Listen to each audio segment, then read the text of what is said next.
ನಾವು ಶುರು ಮಾಡಿದಾಗ ಇದ್ದ ರೀತಿಗೂ ಇವತ್ತಿನ ಟಿವಿ ಬರವಣಿಗೆಗೂ ಬಹಳಷ್ಟು ವ್ಯತ್ಯಾಸಗಳಾಗಿದೆ. ಅಫ್ಕೋರ್ಸ್ ಯಾವುದೇ ಒಂದು ಇಂಡಸ್ಟ್ರಿ ಬೆಳೀತಾ ಹೋದ ಹಾಗೆ ಬದಲಾವಣೆಗಳಾಗತ್ತೆ, ಹಾಗೆ ಟಿವಿ ಕೂಡ ಆಗಿದೆ.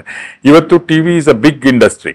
ಟಿವಿ ಬರವಣಿಗೆ ಅಂತ ಬಂದಾಗ ಅದರಲ್ಲಿ ಒಂದು 3 ಥರದ ಬರವಣಿಗೆ ಇರುತ್ತೆ. ಒಂದು, ಈಗ ನೀವು ನೋಡ್ತಿರುವ ರಿಯಾಲಿಟಿ ಶೋಸ್ ಗಾಗಿ ಬರೆಯೋದಿರ್ಬೋದು.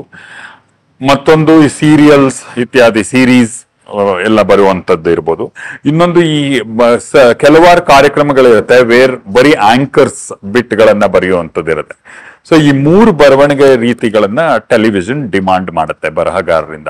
ರಿಯಾಲಿಟಿ ಶೋಸ್ ಅಂತ, ರಿಯಾಲಿಟಿ ಶೋಸ್ ಅಂತ ಹೆಸರಿಗೆ ಹೇಳುವಂತ ರಿಯಾಲಿಟಿ ಶೋ ಅದು.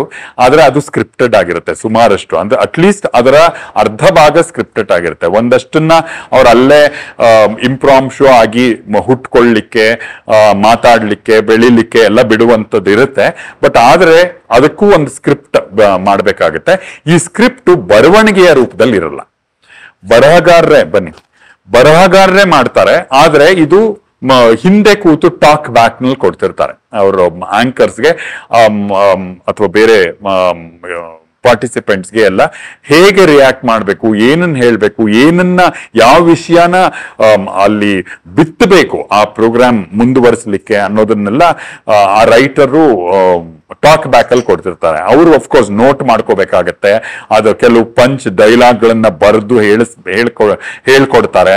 ಸೊ ಇದೆಲ್ಲವೂ ಇದು ಒಂದು ಬರವಣಿಗೆಯ ರೀತಿ. ಇನ್ನೊಂದು ಸೀರಿಯಲ್ ರೈಟಿಂಗ್. ಇದೊಂದು ಬಹಳ ವಿಸ್ತಾರವಾದ ಪ್ರಾಕಾರ ಅಂತಲೇ ಹೇಳ್ಬೇಕು.